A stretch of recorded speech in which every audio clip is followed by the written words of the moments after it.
On Christmas morning, my 6-year-old daughter handed out little gifts she'd made herself. "Chap junk," my sister whispered. My parents agreed and tossed them aside.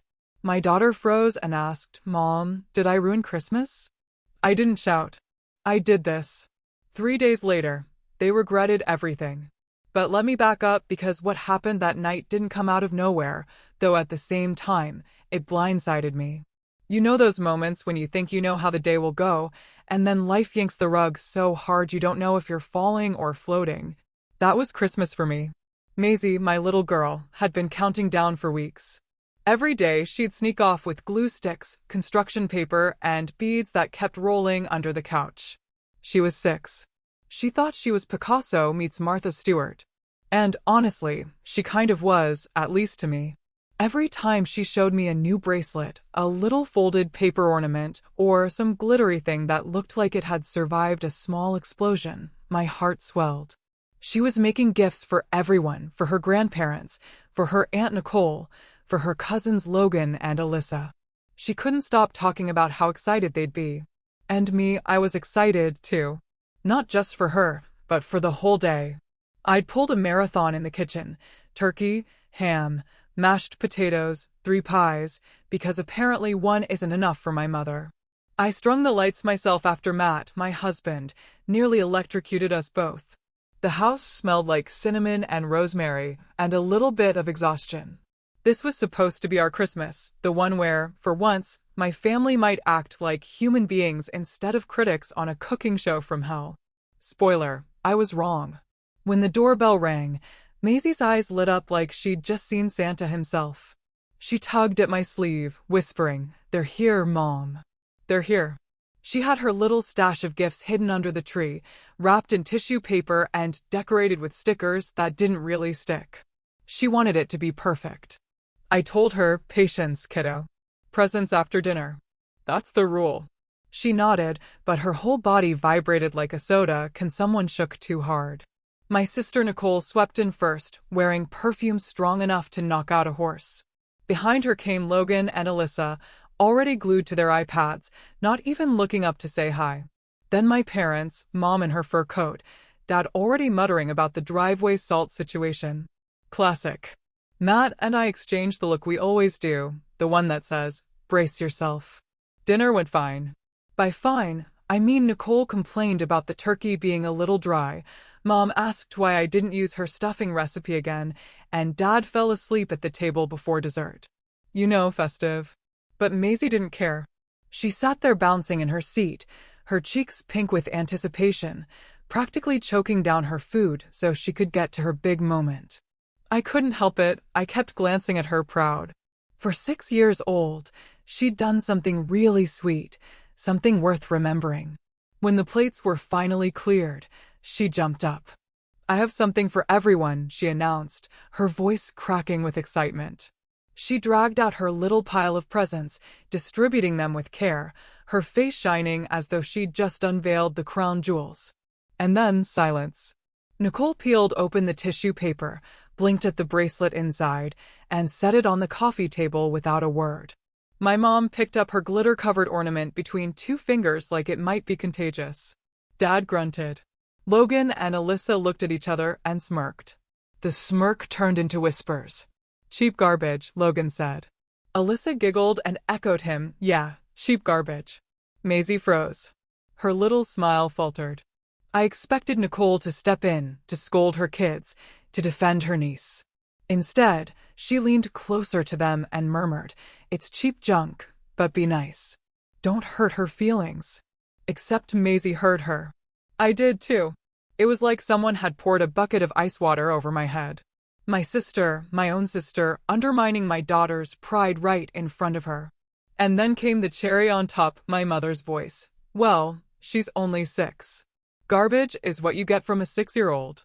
It's cute, Katie, but let's be real." Laughter. Not loud, but there. A snicker from Nicole. A chuckle from my dad, as if it were all some harmless joke. But it wasn't harmless. Not to Maisie. I turned just in time to see her eyes filling with tears, her lower lip trembling. She looked at me, "Mom, help me." But before I could even open my mouth, She bolted up the stairs. The sound of her bedroom door slamming echoed through the house like a gunshot. For a second, no one moved. Matt pushed back his chair to follow her, but I was faster. My body just knew. I went after her, my heart pounding with rage, humiliation, grief, all of it tangled together. Behind me, I heard my mother sigh, "She's too sensitive." "Nicole, yeah, Katie, you spoil her. She needs thicker skin." I stopped halfway up the stairs, gripping the banister so hard my fingers ached. My whole life they'd done this. Picked at me, dismissed me, belittled everything I put effort into. But doing it to Maisie, my 6-year-old daughter, who had only wanted to give them something from her heart. That was different. That was war. I didn't shout.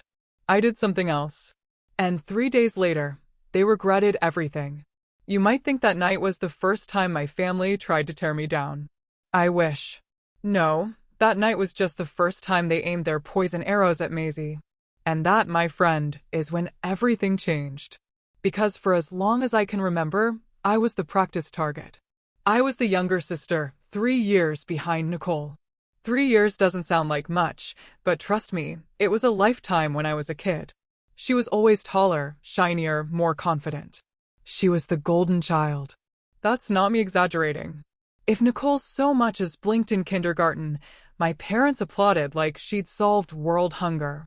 Meanwhile, if I so much as built a decent paper snowflake, they'd laugh and say, "Cute, Katie, but why waste your time?"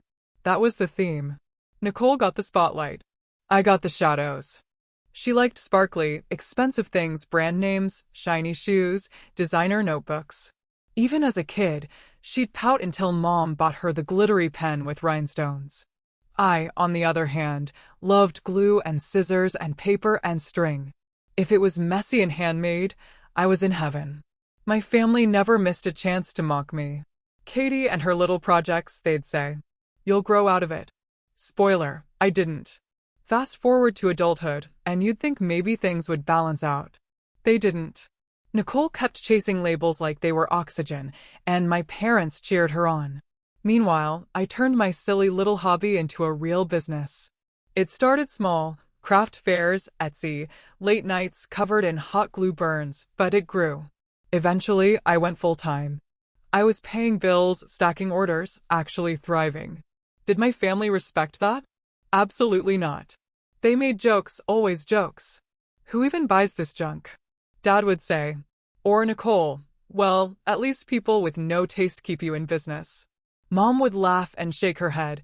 "Katie, you're so lucky people pay for that stuff." Lucky, right? Because all those sleepless nights and burned fingertips were luck. I got used to swallowing their insults like bitter pills, but they always went down jagged.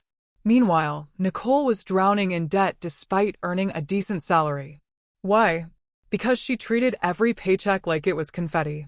New shoes, designer purses, private dance classes for Alyssa, some overpriced sports program for Logan. She was always living her best life on Instagram.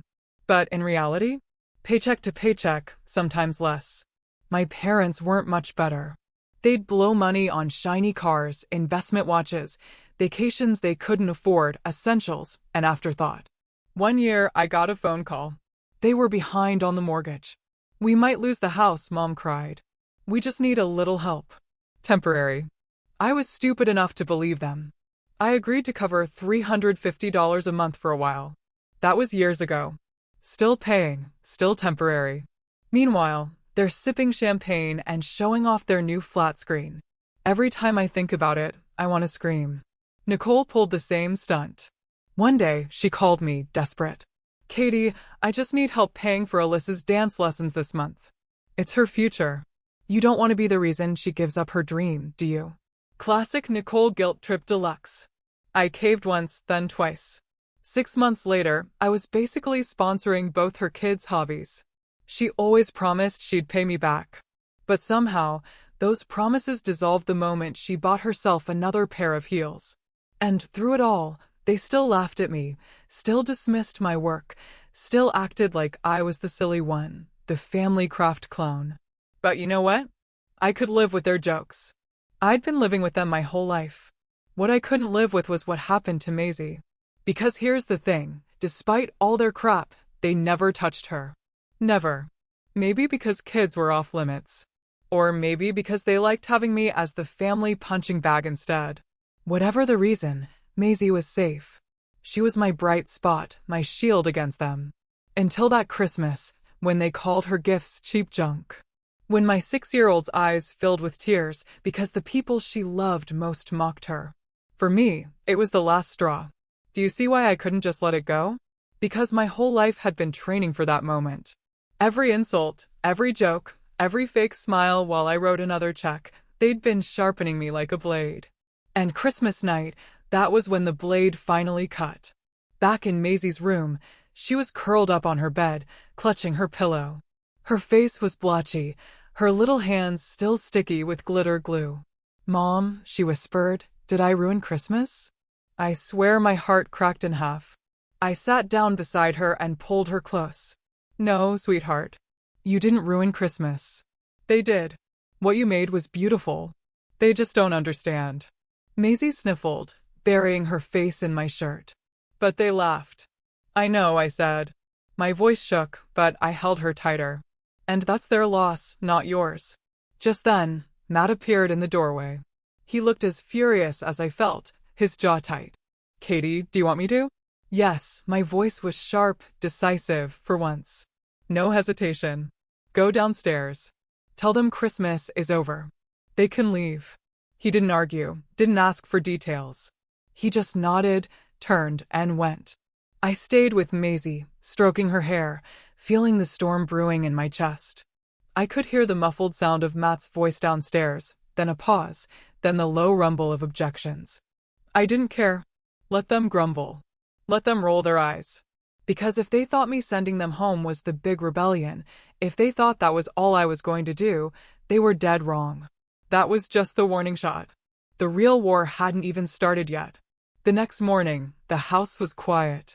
Maisie was still asleep, curled up with her glitter-stained pillow, and Matt had taken the dog out.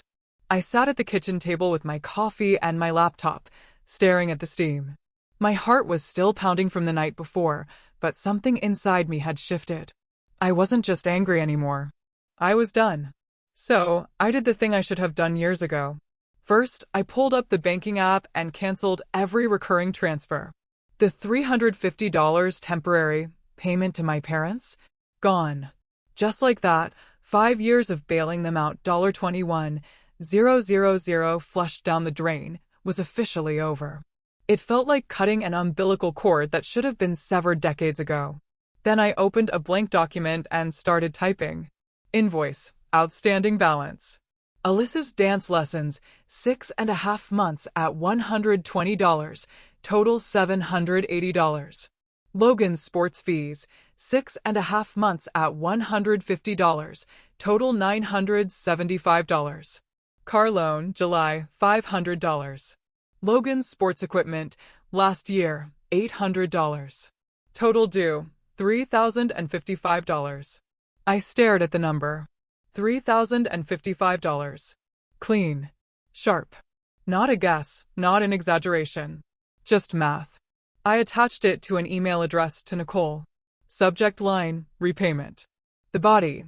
This is the amount you've promised to pay back over the last year and a half. Please arrange repayment within 30 days. I will not be covering any further expenses for you or your children. Katie. Send. It was better than champagne. Nicole didn't take long. My phone lit up before I'd even finished my coffee. "Are you out of your mind?" she shrieked the second I answered. No hello, no pause, just clause. "You're sending me a bill? To your own sister?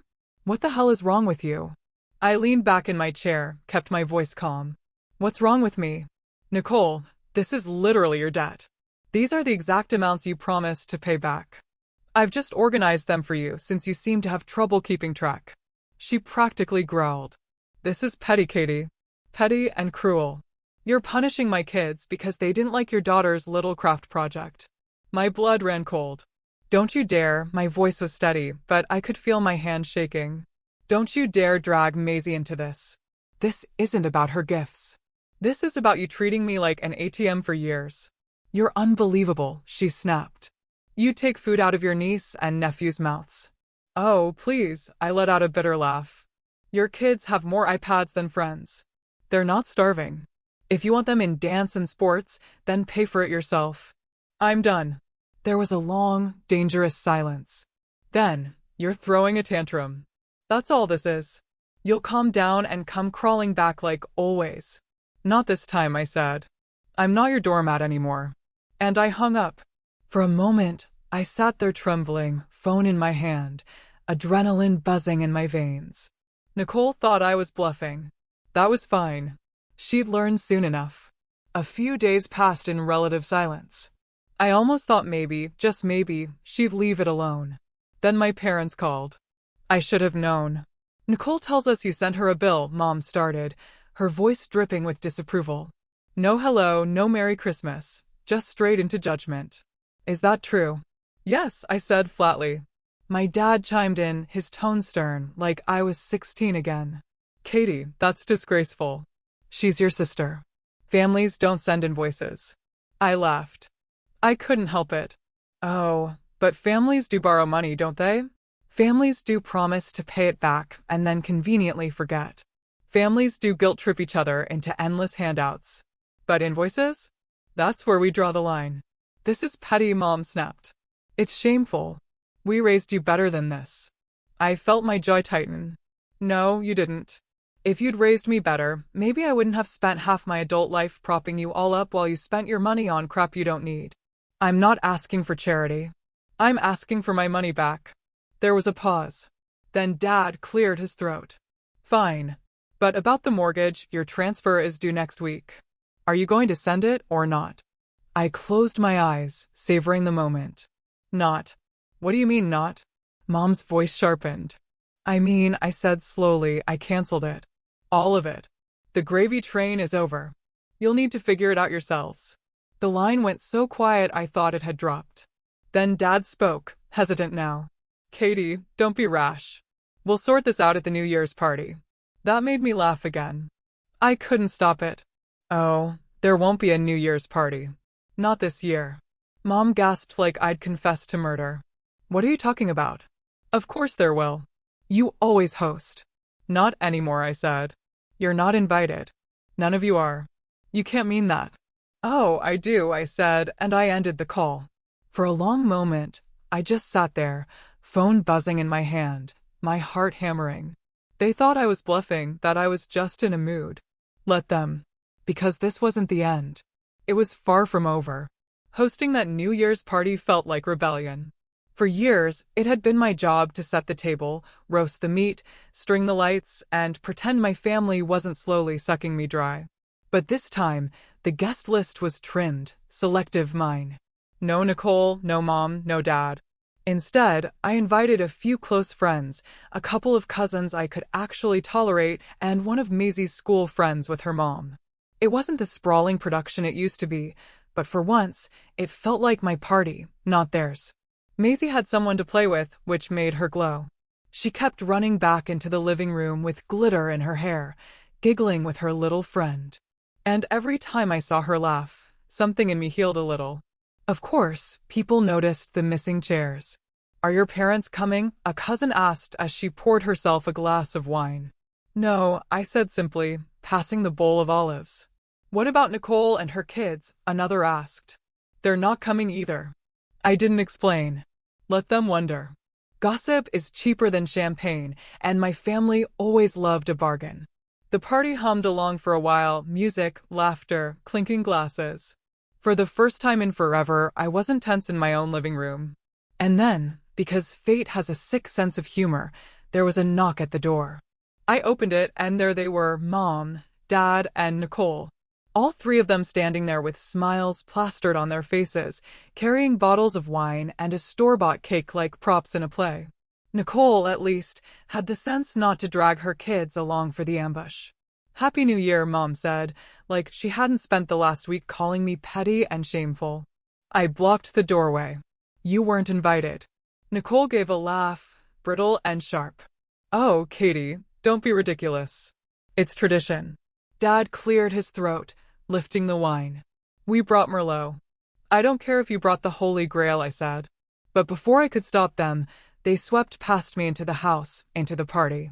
And, just like that, the air changed. Guests turned. Some eyebrows rose. A couple of people looked downright relieved, like, oh good, the family drama was exaggerated after all. I stood there in the doorway, teeth grinding, wondering if homicide was legal on holidays. They made themselves at home. Mom set the cake on the counter.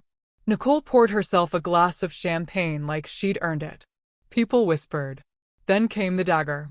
An aunt leaned over and said, just loud enough for others to hear, it's nice of them to come after all the support they've given you. I blinked. I'm sorry, what? She gave me that look, the one older relatives give when they think you're being ungrateful. Well, yes.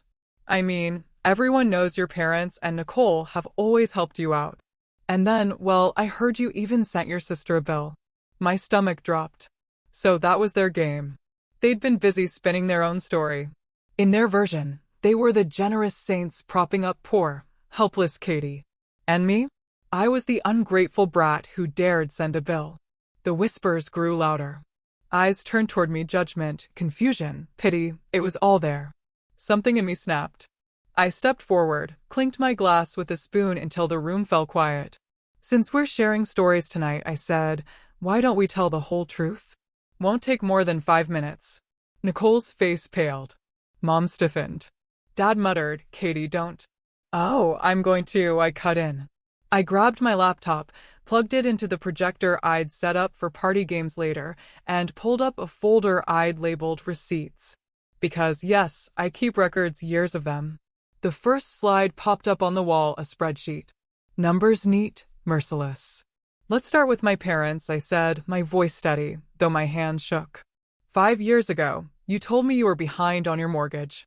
You said it was temporary. I agreed to cover $350 a month until you got back on your feet. That was 60 payments ago. Gasps rippled across the room. I clicked. The total glowed on the screen, $21,000. That's what I've paid. Not you supporting me. Me supporting you. I clicked again. A new slide. Nicole's invoice. Every line item broken down with dates. Now, my sister, I said. Alyssa's dance lessons, 6.5 months. That's $1,755. Add the car loan, $500. Add the sports gear, $800. Total, $3,055. I turned, eyes locked on Nicole. Which, by the way, you promised to pay back. The room was silent. Every face stunned. A cousin's joy actually dropped. Nicole tried to laugh. This is absurd. You're humiliating me. No, I snapped. You humiliated me.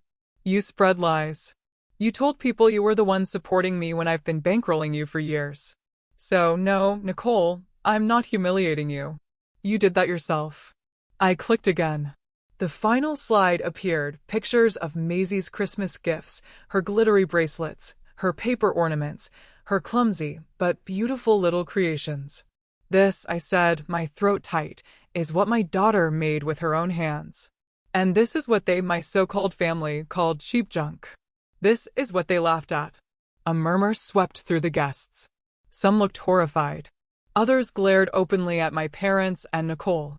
Someone muttered, unbelievable. Nicole's face went red. Mom reached for her coat. Dad muttered something about not staying where they weren't wanted.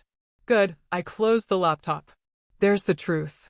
Now you can decide for yourselves who's been supporting who. For a moment, no one moved. Then, slowly, applause. One person, then another, until the room was clapping. Not for them, for me. For Maisie. My parents and Nicole slipped out, humiliated, their cake still sitting untouched on the counter. The door closed behind them with a finality that made my chest ache and my lungs finally fill with air. The party roared back to life, lighter, freer, louder than before. People came up to me, patting my shoulder, whispering things like, good for you. Maisie and her little friend danced in the corner, laughing. For the first time in my life, the weight was gone, and I realized I hadn't just hosted a New Year's party. I'd hosted a revolution. Fast forward 1 year, I haven't spoken to my parents or Nicole since that New Year's night, and, honestly, silence has never sounded sweeter. No calls, no guilt trips, no temporary, payments, just peace. And it's not just me. Half the family cut them off after the projector show. Turns out people don't like liars, especially ones who mistreat 6-year-olds. Who knew? Maisie, meanwhile, is thriving. Her cheap junk has a fan club now. Cousins, neighbors, even some adults fight over her glitter-covered creations. Last week, she handed her friend a popsicle stick jewelry box and got a standing ovation from a room of 8-year-olds. That glow on her face? Worth more than every check I ever wrote to my parents combined. As for Mom and Dad, word is they lost the house. Supposedly couldn't keep up with the mortgage, which is funny because, with their pensions, they should have managed just fine. But no, they went on that once-in-a-lifetime cruise instead. Priorities, right? Hope the sunsets were worth the foreclosure. Nicole's not doing much better. Rumor has it she still whines about the invoice. Apparently, being held accountable is now a crime.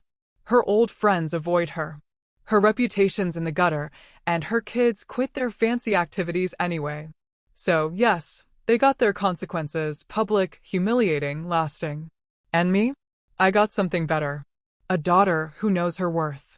A home full of laughter instead of poison. And the quiet satisfaction of knowing I finally drew the line. But here's the real question. Did I do the right thing? Did I go too far or not far enough? Response to the question, did I do the right thing? Did I go too far or not far enough? You did the right thing, but the question of whether you went too far or not far enough depends on perspective and intent, so let's break it down. Your actions, cutting off financial support, sending the invoice to Nicole, exposing the truth at the New Year's party, were a response to years of emotional and financial manipulation, topped by the unforgivable act of your family mocking Maisie's heartfelt gifts. Protecting your daughter's emotional well-being and reclaiming your own dignity were not just justified but necessary. The public nature of your response, while intense, was effective in setting a clear boundary and correcting the false narrative your family spread. It also resonated with others, as evidenced by the applause and support from guests, suggesting your actions struck a chord with those who saw the truth. Did you go too far? Some might argue the projector display was overly public, potentially escalating family drama into a spectacle. A quieter approach, like a private confrontation, might have achieved similar results without the social fallout. However, your family's pattern of dismissing private discussions, e.g., their reaction to the invoice and mortgage cancellation, suggests they might not have listened without a public reckoning. The humiliation they felt was a direct consequence of their own actions, not yours. You didn't create their lies or their cruelty, you simply exposed them. Did you go not far enough? Others might say you could have pushed harder, perhaps pursuing legal action to recover the money owed or cutting contact sooner. However, your approach was measured. You stopped enabling their behavior, demanded accountability, and protected your immediate family's peace. Going further, like legal action, might have drained your energy and prolonged the conflict, potentially harming Maisie more than helping. Ultimately, you struck a balance. You stood up for yourself and Maisie without stooping to pettiness or vengeance. The real victory is in the peace you found and the confidence Maisie now has. If anything, your story shows that sometimes drawing a firm line is the only way to break free from toxic patterns. You didn't just do the right thing, you did it in a way that empowered you and your daughter, and that's what matters most.